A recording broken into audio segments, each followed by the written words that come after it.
네, 안녕하세요. 오늘도 그 정봉주 전 의원의 그 변호인 이신 이재화 변호사님 나오셨는데, 이제 정봉주 전 의원 이렇게 구태여 수식어가 안 붙여도 대답해 주셨어요. 그렇죠. 네, 이재화 변호사님 감사하고요. 지난주에 그 광노현 버리기라는 책이 나왔어요. 제목이 그 본인이 제가 그 책 제목에 대해서 굉장히 싫어하시더라고요. 내가 이렇게 버림받았다고. 싫어하시던데요? 곽대표님은? 광노현 버리기는 광노현을 버리겠다는 취지로 쓴 게 아니고요. 그 진보 진영의 광노현 버리기에 대한 그 광노현 교육감을 사랑하는 한 23명이 거기에 대한 대답을 쓴 겁니다. 근데 그 진보 진영조차도 버렸다는 얘기 아니에요? 그렇죠. 예. 네, 보수 프레임에 걸려서. 그래서 이제 그때 당시에 이게 광노현 사건이 터지면서 검찰하고 보수 쪽에서는 광노현 도덕성 흠집내기. 그러니까 보수 언론이죠, 주로. 보수 언론은 광노현 흠집내기하고 광노현 죽이기를 했고, 진보 진영에서는 검찰과 보수 진영에서 형성한 여론을 편성해서 광노현을 버리기를 한 겁니다. 그래서 그거하고 지금 종북 문제하고 좀 다른가요? 그러니까 그 문제하고는 다르고 어쨌든 광노현 교육감이 어쨌든 박명기 교수를 매수를 했다. 매수하기 위해서 돈을 줬다는 취지로 언론에서 보수 언론에서 매도를 했었는데요. 그것이 마치 사실이냐, 진보 진영에서도 그걸 전제로 해서 광노현 사퇴해라. 이렇게 광노현을 버리기를 한 거죠. 그러니까 진보 진영도 혹시 뭐 표라든가 이런 데서 불이익을 당할까봐, 국민의 여론이 떠날까봐 그런 거 아닌가요? 그렇죠. 앞으로 뭐 선거나 이렇게 진보 진영에 오히려 마이너스가 된다고 지레짐작해서 그렇게 이야기를 한 건데요.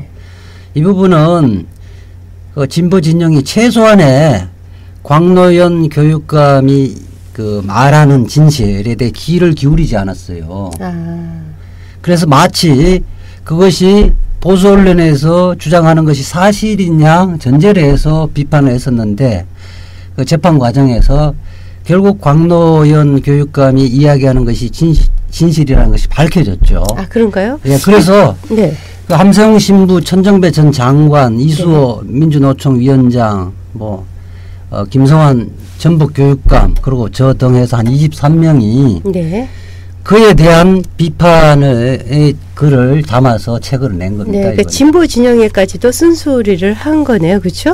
그러니까 그 곽 교육감이 가장 아파하는 것은 검찰이나 보수 진영에서 그렇게 그 광노현 죽이게 하는 건 감내를 할 수 있겠는데 진보 진영마저도 곽 교육감의 진실에 대해서 귀 기울이지 않고 말하자면 도매금으로 넘긴 거에 대해서 무척 가슴 아파했죠. 그러면 이제 지금 이재호 변호사라든가 당시 죄송합니다. 우리 이 변호사님이라든가 26명 26분의 그 저자분들은 이제 광노현 교육감님의 그 상식을 넘어선 진실을 믿는다, 이런 것인데 사실 일반 사람들이 보기에 상식선하고는 잘 안 맞거든요.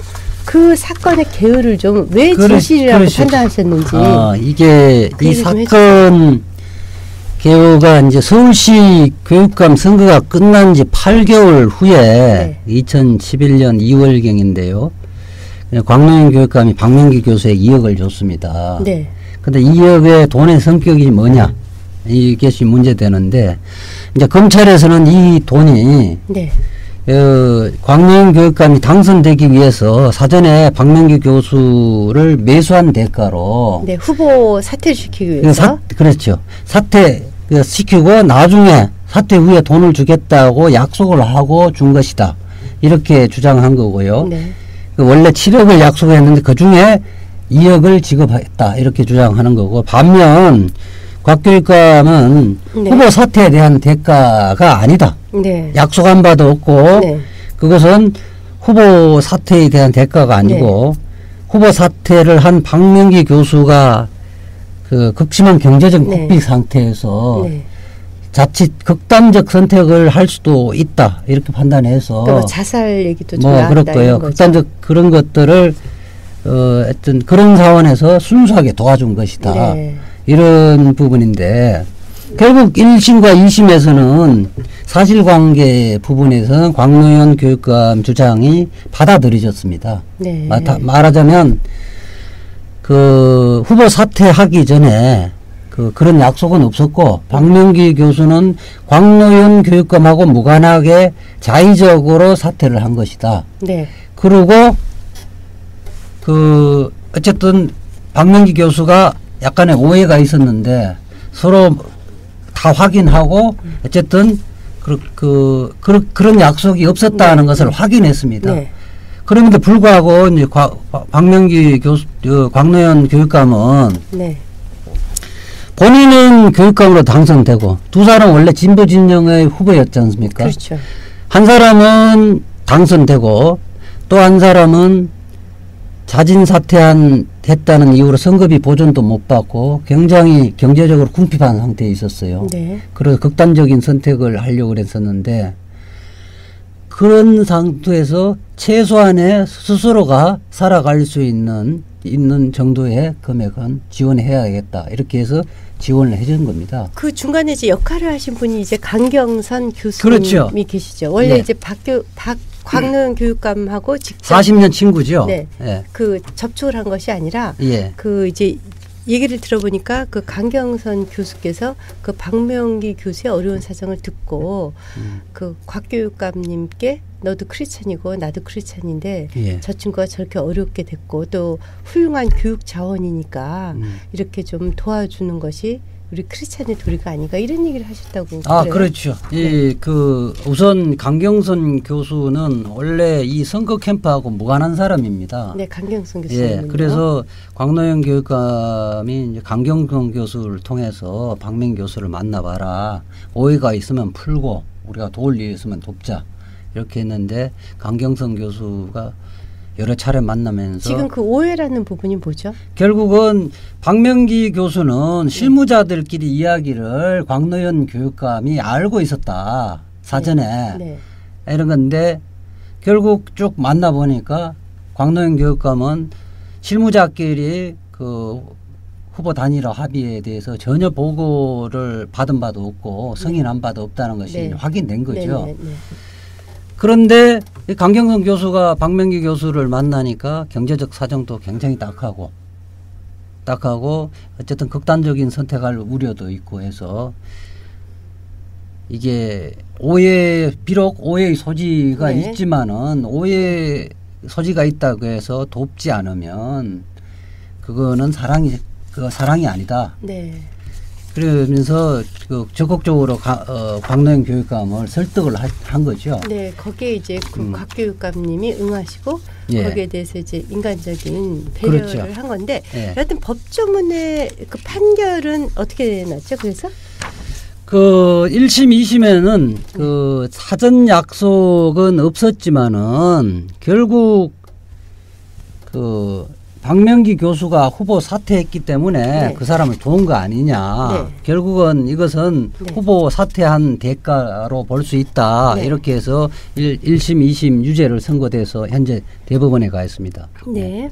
그래서 그때 이제 적용한 그 판결의 그 근거가 사후매수죄예요. 그렇죠. 그게 뭐 처음 적용된 거라 그러는데 왜 그렇게 되죠? 그래서 우선 사후매수죄라는 거는 이제 공직선거법 규정에 있는데 후보를 사퇴한 데 대한 대가를 목적으로 후보자에게 금품을 지급하면 처벌하도록 되어 있습니다. 네, 그러니까 사전에 주지 않고 당시 주면 문제가 될 수 있으니까 후에 나중에 주겠다 이렇게 해서 사후 이런 건가요? 후보자가 사퇴하기 전에 두 후보 간에 사퇴하면 돈 주기로 약속하고 그 약속에 따라 한 후보가 사퇴를 하고 그 사퇴한 후에 다른 후보가 사퇴한 후보자에게 돈을 주면 처벌하도록 하는 규정입니다. 그런데 우리 그 공직선거법 규정은 그 사전에 약속을 한 경우에만 처벌하는가, 사전에 약속을 없고 나중에 그런 이야기 아무것도 없었는데 단순히 다른 후보, 사퇴한 후보에게 경제적 지원하면 다 이 규정을 처벌받는가. 이게 문제되는 거죠. 네. 법조문이 명확하지 않아서 이게 문제되는데 네. 우선 이 법의 법조문 사후매수죄 규정을 보면 네. 선진국에서는 이런 규정이 없습니다. 네. 왜 없느냐 하면 네. 그 공직선거법은 유권자의 선택권을 공정한 선택권을 침해하느냐 그렇지 않느냐를 갖고 판단해야 되는데 네. 선거 끝나고 사후에 두 후보끼리 어떻게 금전적 지급을 하더라도 이것은 선거의 공정성에 영향을 미치지 않는다. 네. 이렇게 해서 유럽이나 미국이나 다른 선진국에는 없습니다. 네. 그래서 지금 독일에 있는 후배 교수 이야기를 하면 이 이야기를 하면 한국에서 이것이 논란이 된다는 이야기를 하면 아니 한국은 북한을 이야기하느냐 네. 도저히 이해가 안 되는 그 처벌 규정이라고 이야기를 하는 거예요. 네. 우리 남경국 박사 이야기인데 네. 그 일본하고 우리나라에만 규정이 있고 네. 일본도 이 100년 전에 메이지 유신 때 만들어진 규정이에요. 네, 사후매수법이라는. 예. 네. 그리고 현재는 사문화돼 있어요. 네. 이걸 적용하는 경우가 없고 네. 우리나라는 53년 전에 이 법을 제정을 했는데 네.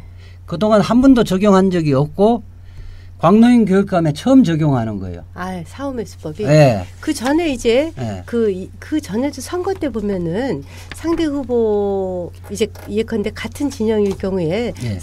약한 후보에게 돈을 주고 후보 사퇴하라 이렇게 해서 걸린 적은 상당히 많죠. 그게 그렇죠. 그러니까 그런 규정은 몇 개 있죠. 그러니까 네. 사전에 네. 돈을 주고 사퇴를 시키는 거는 네. 그 부분은 뭐 우리 법 규정이 명확하게 되어 있습니다. 네. 그거는 유권자가 어떤 특정 후보를 선택할 기회를 박탈하기 때문에 네. 문제가 되는 건데 네. 사후매수죄라는 것은 선거가 다 끝나고 네. 선거에는 영향을 안 미치죠. 네, 벌써 8개월이나 지났고. 그리고 그러니까 공직선거법은 유권자의 선택권의 공정한 선택권을 침해하는 걸 네. 처벌하는 규정인데 네. 선거 끝나고 사후에 경제적 지원이나 돈을 지급하는 것은 선거에는 영향이 없는 거죠. 네. 근데 이건 이제 논란이 두 가지가 될 수 있을 것 같아요. 하나는 이럴 수도 있잖아요. 이제 보수 쪽에서 얘기하는 게 이제 당장 돈을 주면 걸리니까 이제 공소시효가 끝나고 나면 일단 사퇴해라. 그 공소시효가 끝나면 내가 주겠다. 그렇죠. 이랬다는 거거든요. 그래 그런 의문들을 많이 갖고 있는데 네. 그래서 공소시효가 끝나고 줬죠, 실제로. 지금 문제는 네. 그 부분은 결국 사퇴하기 전에 두 후보 간에 그런 약속이나 그런 언행이 전제돼야 되는 거예요. 네. 이 사건은 그렇게 돼버리면 비난받아야 마땅한데 네. 후보 사퇴하기 전에 선거 전에 그런 약속이 전혀 없었어요. 없었다. 없고 네.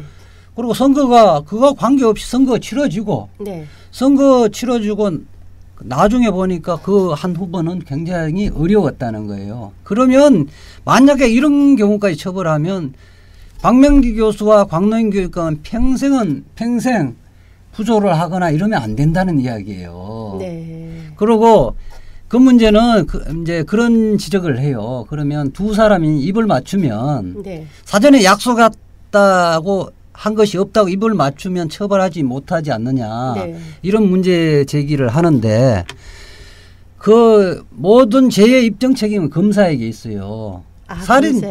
살인죄도 네. 실제 사람을 죽였지만은 검사가 입증을 못하면 무죄를 하잖아요. 네, 맞습니다. 네, 그렇게 하고 그런 부분을 그렇다고 해갖고 통상적으로는 그럴 텐데 실제 그렇지 않으면 사전 약속이 없는 사람도 처벌해야 된다는 것은 우리 근대 형법, 재형법정 중상 용납할 수 없는 논리예요. 일단 이제 검사가 두 사람 간에 사전 약속이 있었다는 것을 입증을 못해낸 거죠. 이 사건은 입증을 주장하고 입증을 하려 했는데 실제 검찰은 다 입증했다고 재판에 왔었어요. 검찰은 사실은 사전에 약속한 걸 전제로 해서 기소를 했는데 1심에서 200시간을 동안 심리를 하면서 200시간 심리는 엄청나게 꼼꼼하게 심리하는 거예요. 네. 결국 밝혀진 사실은 사전에는 그런 약속이 없었다는 거예요. 네. 그래서 사전 약속이 없었음에도 불구하고 있지 않겠느냐는 걸 전제로 해서 처벌하고 네. 비난하면 안 되는 거죠. 네. 그러면 이제 사실은 굉장히 억울한 그렇죠. 그 피해자가 굉장히 속출할 수 있는 거죠. 그래서 검찰의 감에 의해서. 그렇죠. 그렇게 돼 버리면요. 증거 재판이 필요 없는 거예요. 아, 증거 재판.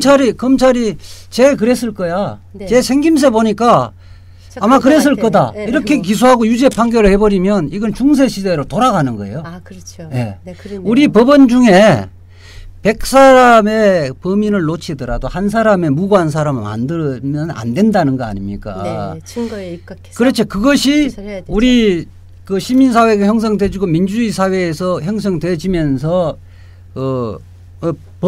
법언이라 그러죠. 네. 법의 속담처럼 돼 있는 네. 건데요.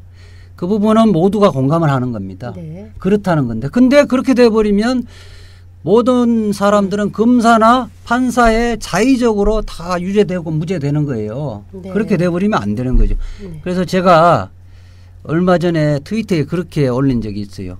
이 사건을 비유하자면 네. 이미 이혼하고 시간이 많이 흘렀어요. 네. 그런데 전 아내가 생각보다 굉장히 어렵게 생활고를 겪고 있다는 이야기를 전 남편이 들었어요. 전 남편이 들어서 전 남편이 전 아내에게 한 2억 정도를 경제적으로 저 사람 너무 딱해 줬단 말이에요. 이 사건은 그거와 똑같은 거예요. 그렇다면 그게 나중에 준 게 뭐 몇 년 지나서 준 게 이혼의 대가가 아니지 않습니까? 진짜 이혼의 대가는 아니죠. 그렇죠. 이 정려죠. 순수히 부조고 정려죠. 되겠네요. 정려는 죄가 아니니까. 네. 그래서 네. 곽교육감이 네. 박명기에게 준 돈은 역시 그런 성격이다. 네. 후보 사퇴에 대한 대가가 아니다. 정년세는 물어야겠네요. 그렇지. 받은 사람이 정년세야. 받은 사람이. 네. 그러니까 그런 거죠. 순수한 의미의 부조다 이런. 그렇죠. 얘기죠. 그거는 그러니까 이제 일반 국민들은 아직까지 검찰이 언론을 통해서 허위 사실을 유포한 것이 내리에 있는 거예요. 네. 내리에 그것이 사실일 거라는 건 전제 하에서 이 사건을 보는 거니까 문제되는데 결국 그래서 이 검찰의 허위 사실을 통한 그 피해 사실 공표, 허위 사실에 의한 피해 사실 공표가 그렇게 무서운 거예요. 사건이 시작되면서 사람들의 내리에는 그것만 기억되어 있는 거예요. 네. 판결이 나더라도 네. 사람들은 그걸 오래 기억을 하지 못해요. 네. 여러 차례 릴레이적으로 허위사실을 유포하면 그것이 마치 우리 사실인 것처럼 머릿속에 고착화되어 버리는 거예요. 어떻게 보면 이것은 한 개인에 대한 검찰의 명예살인 같은 거네요. 그렇죠. 인격적 살인이죠. 네, 인격적 우리 살인이고. 그 박명기 교수님도 최후 진술에 그렇게 해놨는데 이것은 회복할 수 없는 인격적 살인이다. 인격적 살인이다. 그렇게 얘기를 하셨군요. 예. 저는 사실은 이제 두 가지 점에서 광노현 교육감님이 무죄일 거라는 생각을 이렇게 했어요. 예. 첫째는 처음에 검찰이 1억 5천인가 줬다고 이렇게 발표를 했었는데 오히려 그 얘기를 듣고 곽 교육감님이 아니다 2억 줬다 이렇게 그렇죠. 얘기를 했어요. 예. 근데 보통 그거는 상식이 좀 어긋나잖아요. 되게 진짜 이렇게 좀 쫄려서 했으면 준 적 없다 이렇게 지금 어떤 사람들 그렇죠. 오히려 축소시키겠죠. 네, 축소시키고 뭐 배달 사고 난 거다. 지금 어떤 국회의원 유력 국회의원은 지금 저축은행 비리 사건과 관련해서 그 배달 사고 난 거지 이런 식으로 발뺌을 하는데 이제 광노현 교육감님은 오히려 거꾸로 아니다. 그것부터 더 줬다. 이렇게 얘기를 하셨단 말이에요. 근데 그걸로 볼 적에는 저는 그 진정성이 믿어지더라고요. 그 또 하나는 그 강경성 교수님이 굉장히 어려울 적에 어떻게 집을 사셨는데 그 상당한 거액을 부조해 주셨다고 그렇죠. 옛날 예. 그런 걸 보면 이분의 평상시 품성 같은 거가 좀 미뤄 짐작할 수 있는 것이 아닌가. 그 전 두 가지의 그렇죠. 그 굉장히 천착했었어요. 그 부분에 좀 이제 말씀드릴게요. 그러니까 이 사건에 대해서 이제 박명기 교수하고 광노현 교육감의 오해가 풀어졌습니다. 두 분 간에 오해가 풀어진 상태에서 그 오해라는 것은 이제 그 사전 약속이 있는 것처럼 오해를 하고 있었는데 실무자 얘기만 듣고 근데 그것은 전혀 오해가 없었다는 거 광노현 교육감 몰랐다는 거는 알았어요. 안 상태에서도 그것을 그러면 이게 좀 도와줘야 되는데 도와줄까 말까가 광노현 교육감 측에서도 강경성 교수는 도와줘야 된다. 오해가 중요한 것이 아니라 사람을 살리고 봐야 된다. 이런 네, 입장이었고요. 다른 좀 냉정하게 그 조언을 해주신 뭐 분들은 이것은 그 빌미가 되고 결국 오해를 낳게 마련이다. 그래서 줘서는 안 된다. 그래서 만약에 그 김윤태 교수라고 그 조언을 했는데요. 김윤태 교수 말을 따랐으면 이렇게 재판을 받을 필요도 없었던 거죠. 네. 그런데 광노현 교육감은 40년 지긴 강경성 교수의 조언을 따른 거예요. 네네. 그런데 그래서 저는 그렇게 이야기해요. 오얏 나무 아래에서 각근 고쳐 매지 말라는 말이 속담이 있잖아요. 그래 광노현 교육감은 그 속담을 따르지 않는 죄밖에 없다. 그러면 어느 교수는 그렇게 이야기하는데 오얏 나무 아래에서 각근을 고쳐 매더라도 오얏을 따지 않으면 죄가 안 되는 거 아니냐. 네. 근데 광노현은 각근을 그 고쳐 맸지만 오얏 따지 않았습니다. 그렇지만 남들은 그 밑에 그런데 있으면, 네. 만약에 그러면 결국은 그런 오해에도 불구하고 도왔다면 네. 우리가 칭찬을 해줘야 되는 거예요. 네. 그러면 어떤 교수가 그런 이야기를 했는데 우리 아이들에게 오해와 소지가 있으면 아무런 좋은 일이라도 하지 말라고 가르칠 거냐. 네.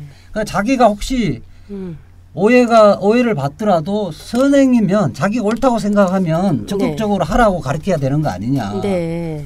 저는 이제 그렇게 보는 거예요. 네. 그러면 말하자면 어린아이들에게 속물 같은 처세술만 우리가 가르쳐서는 안 되지 않습니까? 네. 그러면 사회가 밝을 수가 없어요. 네.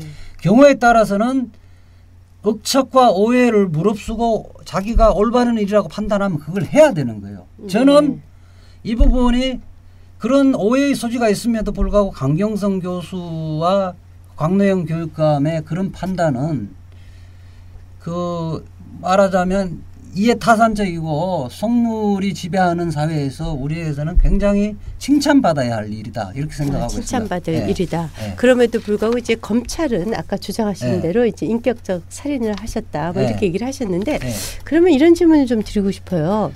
그럼 다 좋다. 그럼에도 불구하고 2억은 너무 큰 돈이 아니냐. 아, 그 이야기 그렇죠. 제가 이제 그 사실 그 돈은 너무 크거든요. 자, 그 부분은 그 논리에는 대가라는 걸 전제를 하고 있는 거예요. 네. 거꾸로 크기 때문에 대가가 아니라 대가라는 걸 전제를 해서 2억이 너무 크다는 건데 사람은 우리가 그냥 부주를 하잖아. 결혼식 부주를 하면 그 제가 조카가 부주를 하는데 우리 큰형님이 50만 원을 했는데 제가 500만 원을 했단 말이에요. 너무 큰 거죠. 아, 크면 이거 비난받아야 되는 겁니까? 아니 삼촌 너무 고마워요 이러면서 고맙게 생각하겠죠. 그러니까 부조금이라는 것은 어떤 상황에서 그 사람의 형성된 인과관계인지 그다음에 그 사람의 경제적 지위 서로 간의 경제적 지위에서 결정되어지는 거예요. 우리 이제 강경성 교수의 표현을 하면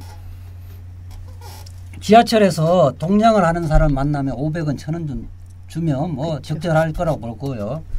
그 다음에 노숙자를 만나서 손을 내밀면 1000원 또 뭐 어떤 사람 한 10,000원 주겠죠. 근데 그렇게 하면 고마워하죠. 이제 광노현 교육감은 그 교육감 선거에서 만났던 사람이에요.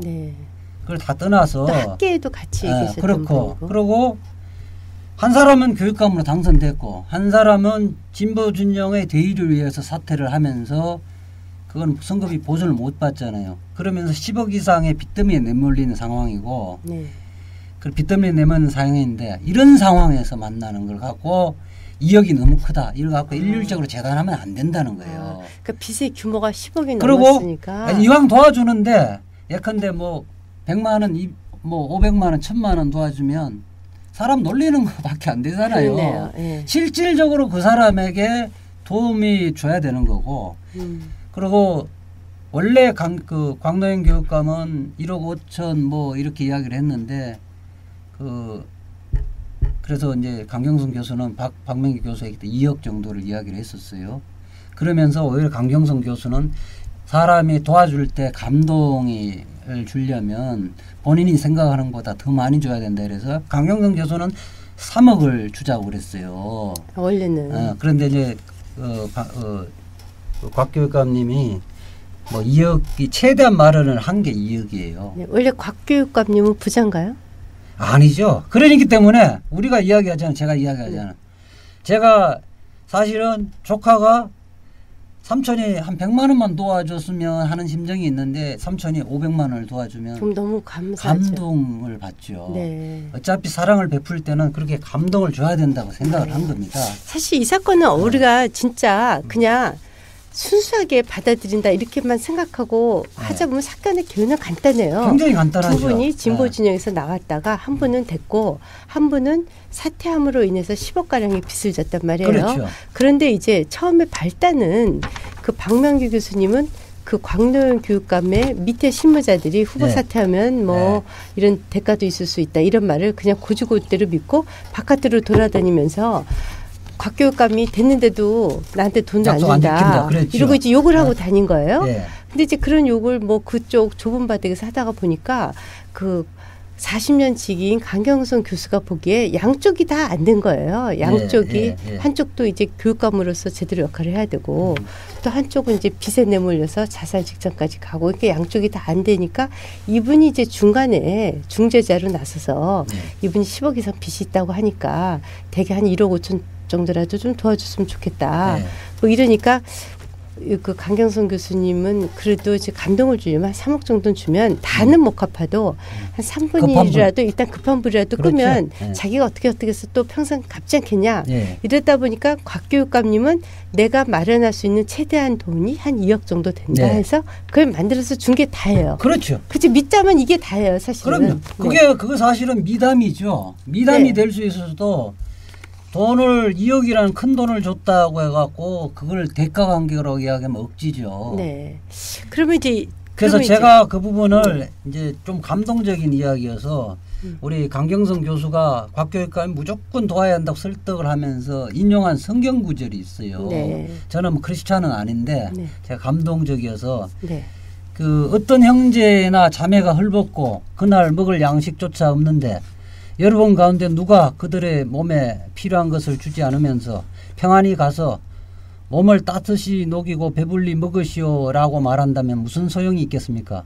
이와 마찬가지로 믿음의 실천이 없으면 그러한 믿음은 죽은 것입니다. 그러니까 광노현 교육감이 말로만 아이고 안타깝네 이렇게 하면 그거는 진정한 사랑이 아니라는 것은 말에 구체적인 물질적인 게 따라야 되는 거예요. 말만 위로해야지 왜 먹을 양식을 줬느냐고 탓하면 안 되는 거죠. 우리가 사실은 립서비스만 하고 끝나는 경우가 많죠. 돈 안 주고. 그러니까 이것은 그 검찰과 보수 언론이 짜놓은 프레임을 보지 않으면 보지 않으면 오히려 미담이 될 수 있는 거고 우리가 오히려 다른 사람들에게 권장할 이야기가 된다는 거예요. 네, 그렇군요. 그런데 그러면 그 처음에 검찰이 이 사건을 어떻게 인지를 했고 또 왜 검찰은 그런 식의 그 인격적 살인이라는 비난을 들을 수도 있음에도 불구하고 증거에 입각하지 않은 무리한 기소를 했을까요? 그 검찰은 우리 이제 박명기 교수 쪽에 그 캠프에 있었던 사람이 원래 이제 단일화된 이후에 광노현 교육감의 캠프에 와서 광노현 교육감이 당선되면서 그쪽 진영 그러니까 막 교육청에 취업을 하고 싶었는데 광노현 교육감이 보니까 취업을 안 시키니까 좀 여러 가지 하자가 좀 있는 것 같아 취업을 안 시켜줬어요. 그 한 사람이 이제 선관위에 그동안 녹취해 놓은 것들을 갖고 제보를 한 것 같아요. 그렇죠.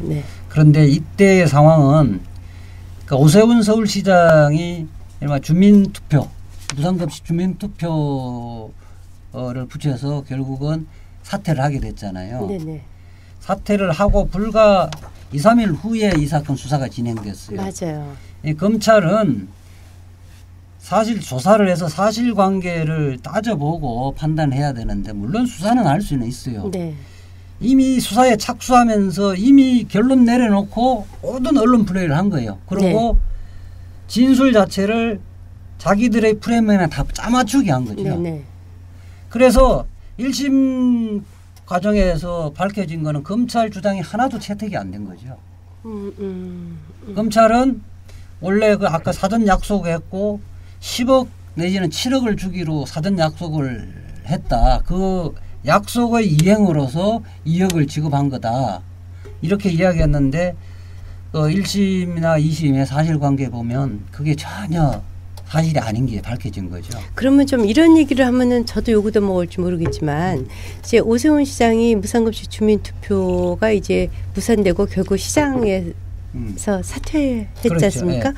그래서 어떻게 보면 뭐 보수 진영에 굉장히 타격이 그렇죠. 있었죠. 타격이자 위기였죠. 위기였죠. 네.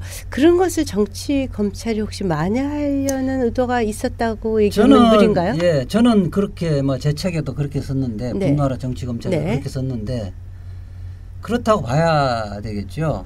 일종의 기획 수사고 네. 서울시장 보궐선거에 영향을 미치고 네.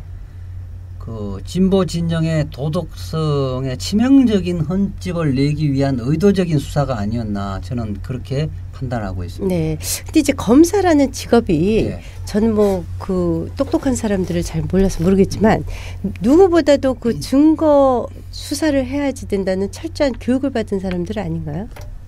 그래서 정치검찰 문제가 되는데 중수부, 네. 특수부, 그다음에 공안부의 많은 부분들은 인지수사를 합니다. 네. 인지수사를 하는데 그 사람들은 결론 내려놓고 수사를 해요.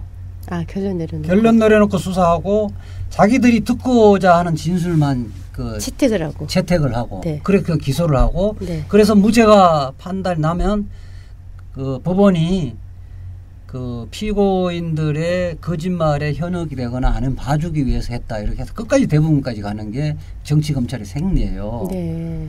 저는 이게 풍토가 기본적으로 잘못되어 있고 네. 그다음에 특수부, 중수부, 공안부가 네. 이른바 검찰 거기에 가면 검찰이 엘리트라고 평가되어지고 그렇죠. 자꾸 그렇게 되다 보니까 그 과정 속에서 정치 검찰화 되는 거, 검사화 되는 거예요. 네네. 그래서 저는 이런 한건주의가 그쪽에서 또 굉장히 그럼요. 그래서 중요하잖아요. 예, 실적 올리고 네. 그다음에 실적 올려서 윗 검찰 수뇌부에 잘 보이고 그다음에 더 나아가서 대통령에게 잘 보여서 다음에 좋은 자리에 승진하기 하자 이런 주의죠. 네, 검찰 쪽에서는 승진이 굉장히 중요한 문제더라고요. 아, 그럼요. 그리고 목숨보다 더 중요하게 승진이고 여기더라고요. 좋은 자리에 가면 폼 잡고 다닐 수 있잖아요. 네, 그래서 네. 저는 그렇게 해요. 이거 일반 영업회사에 영업사원보다 못하다 검사들이. 네. 이게 도대체 엘리트라 할 수 없는 것이고 네. 저는 그렇게 해요. 만약 그렇게 차라리 그렇게 하면 검찰이 그 일반 대학 나온 경찰보다 못할 때가 굉장히 많아요. 네, 그렇군요. 네. 증거를 갖고 이야기를 하고 기소를 하고 재판을 해야지. 네. 신이 아닌 이상 결론 내려놓고 수사를 어떻게 합니까? 자기 선입견하고 실제 조사한 거하고는 다를 수도 있죠. 네. 그러면 이제 앞으로 대법원 판결이 뭐 7월 말에 나온다 이런 얘기도 있고 한데 어떻게 네. 전망을 하시나요? 그것도 또 정치적으로 결정될 것 같아요. 그래서 이제 지금 네. 이제 대법원의 전제가 이게 사후 매수죄 규정, 네. 사후 매수죄 규정이 그 232조 제1항 제2호인데 네. 이것이 굉장히 불명확하게 돼 있어요. 네. 1항 같은 경우는 분명히 그런 그 사전에 약속을 하고 사퇴를 한 경우로 돼 있는데 사후 매수죄 같은 경우는 사전에 약속 없는 경우가 과연 후보 사퇴에 대한 대가인가. 약속이 없음에도 나중에 사퇴한 후에 돈을 주는 게 이 부분까지 포함하고 있는 건지가 이제 쟁점이에요. 네. 그러니까 법조문 해서. 그렇죠. 그래서 문제이군요. 이제 지금 불명확해서 이것이 헌법재판소에 유연 심판 제청이 돼 있는 상태고 네, 네. 또 국회에서도 이분 자체를 차제에 분명하게 하자 이래서 공직선거법 개정안도 지금 제출된 상태입니다. 야당에서 냈나요? 네. 네. 그 서명은 여당에서도 얼마를 하는지 모르지만 제출 최재천 의원 대표 발의로 제출하고 있는데 불명확하더라도 그 1호 그러니까 사전 매수제와의 균형을 맞추기 위해서 이 조문 해석은 후보 사퇴시킬 목적으로 사전에 사퇴한 후에 돈을 주겠다는 약속을 하고 돈을 주는 경우만 처벌해야 하는 것으로 해석해야 합리적인 해석이 아닌가. 합헌적 법률 해석이 아닌가. 저는 그렇게 보고 학계에 이렇게 보는 것이 다수 의견입니다. 법학자들의 다수 의견. 그런데 이제 정봉주 전 의원 BBK 재판에서도 봤지만은 우리 대법원이 정치적 관점에서도 판단할 때도 많았다는 거예요.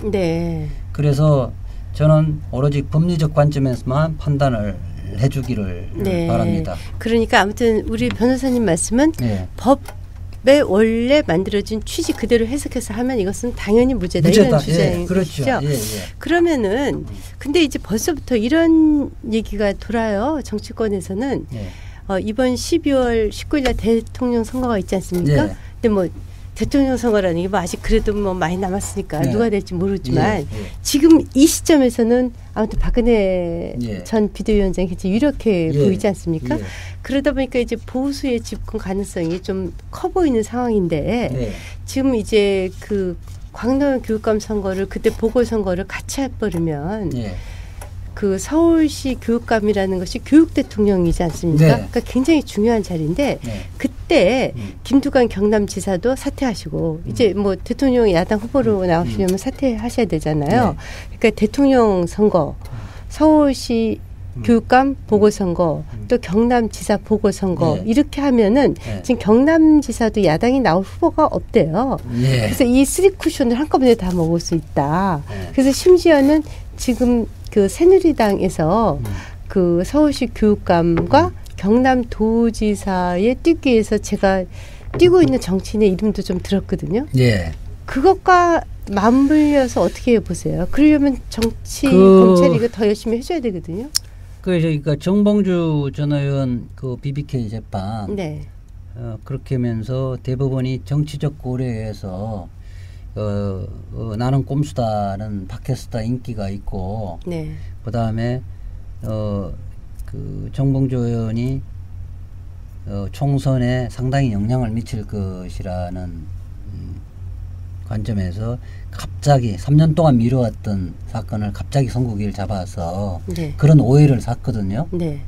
오해인지 실제인지 뭐 그 정치적 고려 부분은 저희들이 입증하기는 어려울 텐데 시기적으로 그래도 그 저는 뭐 그럴 가능성도 없지는 않을 거로 보는데요. 대법원이 이번에는 그런 정치적 고려로 해서 판결을 해서는 안 되고 만약에 그렇게 한다면 대법원은 상당히 치명적인 타격을 받을 겁니다. 근데 대법원이 뭐 타격받은 게 뭐 한두 번이 아니잖아요. 그런데 이제 특히 이제 뭐 정봉주 BBK 재판에 이어서 동일한 대법관이 동일하게 지금 그 주심을 맡고 있는데 그때 당시에 대법관이 주심을 맡고 있는데 아마 그때 혼났지 않겠습니까? 아니 근데 그거 기억하세요? 이번 그 4월달 총선 때 전욕 의원 그분이 이제 그 외에 그 저작권 남의 거 일본은 없다는 채. 그거 그동안 쭉 판결 안 하다가 선거 떨어지자마자 하더라고요. 그거 계속해서 하자고 그래도 안 하다가 그래서 그 대법원이 굉장히 정치적이라는 뭐 이야기를 많이 듣고 있는데 저는 바람일지 모르지만은 제발 이 광노인 교육감 사건은 그런 정치적 고려를 갖고 시기 조절하고 결론 조절하고 이랬으면 이러지 않았으면 좋겠습니다. 대법관의 양심을 믿고 싶으시고 이번에 한해서라도 법과 양심에 따라서 판단을 해주시기를 바라고 그렇게 되면 저는 무죄는 확신하고요. 아울러 이제 하나 제가 또 말씀드릴 게 이 공직선거법의 사후매수죄 이 규정이 사실은 야권 단일화나 정책연대 정책연합의 걸림돌이 됩니다. 아 그렇군요. 예, 이게 그 야권, 규정이 어떻게 되냐면 그렇네요. 진짜 또 그것도 굉장히 중요한 얘기네요. 그게 뭐냐면 이제 후보 단일화하면 돈이 아니더라도 후보 단일화하면 보통 그렇게 하잖아요. 뭐 이제 어떻게 공동정부를 수립하고 특정 뭐 장관 자리를 나눠주고 사퇴 한쪽에서 뭐 줄 수 있다. 그다음에 정책연합도 하고 그다음 선대본부장 자리도 뭐 사퇴한 사람이 그렇게 돼 있는데 이 선거법 같은 경우는 후보 사퇴에 대한 대가로 공사의 직을 주면 똑같이 사후 매수죄가 되도록 되어 있습니다. 옛날에 그 노무현 그 후보와 정몽준 후보가 단일화 합의했을 적에 그런 식의 합의가 만약 그렇게 되시면 그렇죠. 그렇게 돼버리면 이 규정에 의해서 사후 매수죄 처벌돼요. 아 그러면 둘 다 그때 둘 사람 다 처벌될 뻔했네요. 아 그렇게 되고 이제 하겠으니까 망정이죠. 그다음에 이제 DJP 연합 같은 경우도 이거는 우리가 법 논리적으로 하면 이 규정에 처벌받게 있는데 이제 처벌을 안 해서 그런 건데 그러니까 말하자면 검찰이 하고 싶으면 언제든지 할 수 있는 거예요. 아 검찰의 자의적 행동 여지를 엄청나게 확대시키는 그다음에 이제 뭐 지난번 서울시장 보궐선거 때 박영선 의원하고 박원순 그 후보하고 합의를 해서 선대위원장을 맡았지 않습니까? 네, 그렇죠. 그것도 문제를 삼으면 이 규정에 피해 나갈 수가 없어요. 아, 그렇군요. 그건 또 그래서 이런 법이라는 거 도대체 없다.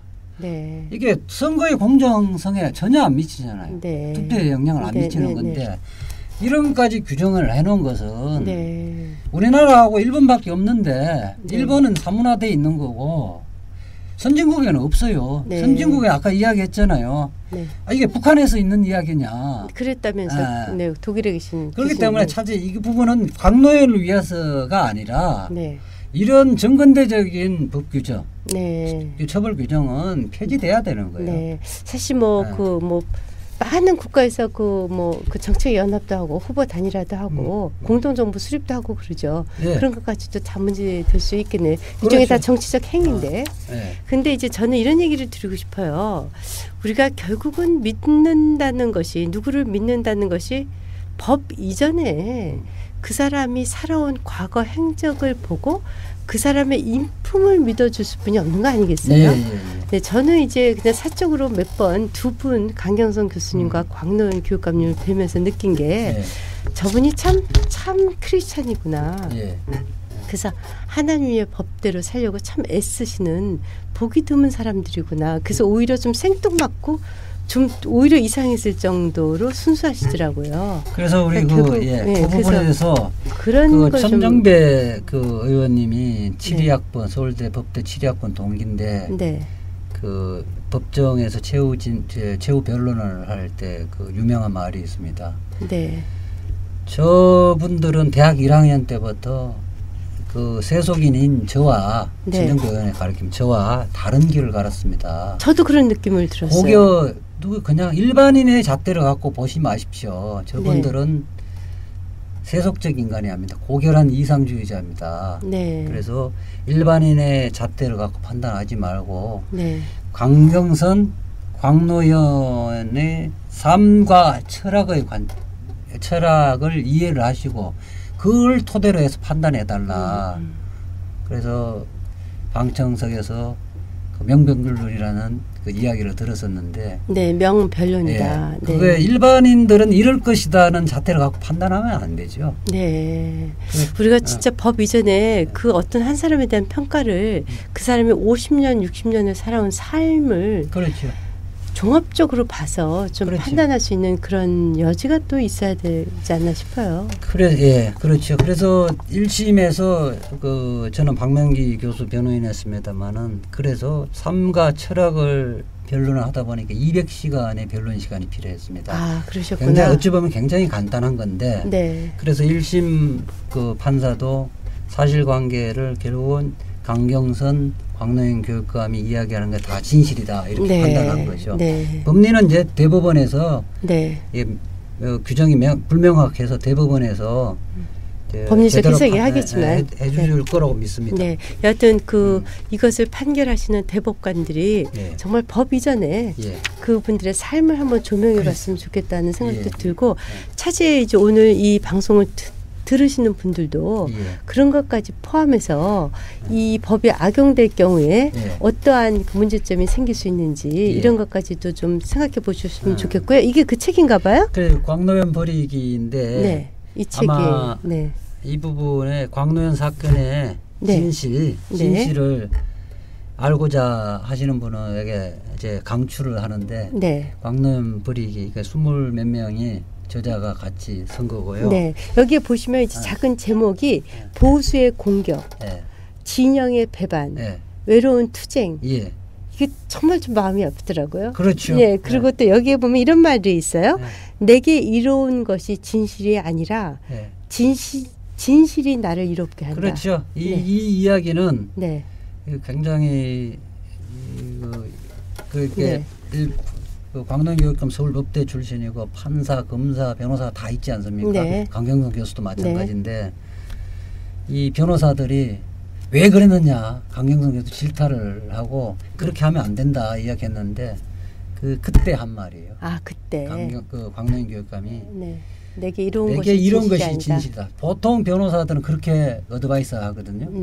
그것이 아니라 진실이 나를 이렇게 나는 사실은 이걸 사람 말하자면 칭찬 받을 거라고 생각을 했다. 네, 알겠습니다. 근데 그거를 일반인들의 관점에서 나는 다시 편집하고 싶지 않다. 진실이 결국 나를 이렇게 할 거다. 그렇게 이야기했던 거고. 분노하라. 그다음에 이 부분에서 이제 제가 이게 이제 분노하라 정치검찰 이런 이 책 사기 되게 어려워요. 그래서 이게 두 번째 편에 제가 고결한 이상주의자 내 안에 불법 DNA 없다 부분이 이 사건의 휴먼 스토리를 다큐멘터리식으로 제가 쓴 거예요. 1심 재판을 끝나면서 나는 이 진실을 그리고 이 아름다운 이야기를 보수 언론에서 왜곡되어 있던 그 사실과 달리 아름다운 이야기를 세상에 알리고 싶다 이래서 제가 쓴 거예요.